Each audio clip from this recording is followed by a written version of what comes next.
আকাশপথে প্লাবিত এলাকা পরিদর্শন করবেন মুখ্যমন্ত্রী শুভেন্দু অধিকারী। আকাশপথে ঘাটাল, আরামবাগ, সবংয়ের পরিস্থিতি দেখবেন মুখ্যমন্ত্রী। ঘাটাল মাস্টার প্ল্যানের জন্য মন্ত্রিসভার বৈঠকে জমি অধিগ্রহণের সিদ্ধান্ত নেওয়া হয়। মুখ্যমন্ত্রী সফরের আগে 24.5 কোটি টাকা ব্যয়ে জমি অধিগ্রহণের সিদ্ধান্ত নেওয়া হয়।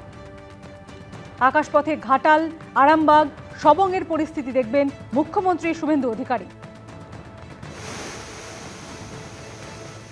লাগাতার জিজ্ঞাসাবাদ, টানা 11 দিন। দেবরাজ চাকরি জালিয়াতি মামলায় বুধবার অভিষেক বন্দ্যোপাধ্যায়ের আত্মসহায়ক সুমিত রায়কে 10 ঘন্টার বেশি সময় ধরে জিজ্ঞাসাবাদ করল সিআইডি।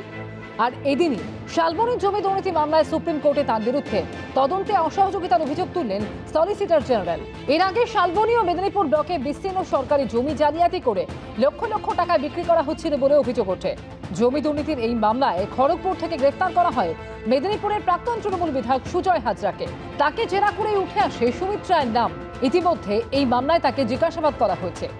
এই প্রেক্ষাপটে বুধবার শালবনির জমি দুর্নীতি মামলায় সুমিত রায়ের আগাম জামিনের আবেদনের শুনানি ছিল। প্রধান বিচারপতি সূর্যকান্ত, বিচারপতি জয়মাল্য বাগচি এবং বিচারপতি ভি মোহনার বেঞ্চে এই দিন শুনানিতে সলিসিটর জেনারেল তুষার মেহতা আর্জি জানান, পশ্চিমবঙ্গ পুলিশ অভিযুক্তকে হেফাজতে নিয়ে জেরা করতে চায়। মামলা সংক্রান্ত কিছু নথি আদালতে জমা দিয়ে তিনি বলেন, এটা হিমশৈলের চূড়া মাত্র। এই ঘটনা দীর্ঘদিন ধরে চলছে। অভিযুক্তকে হেফাজতে নিয়ে জিজ্ঞাসাবাদের প্রয়োজন রয়েছে।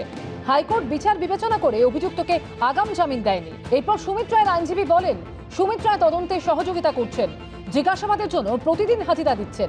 সেই বক্তব্যের বিরোধিতা করেন সলিসিটর জেনারেল।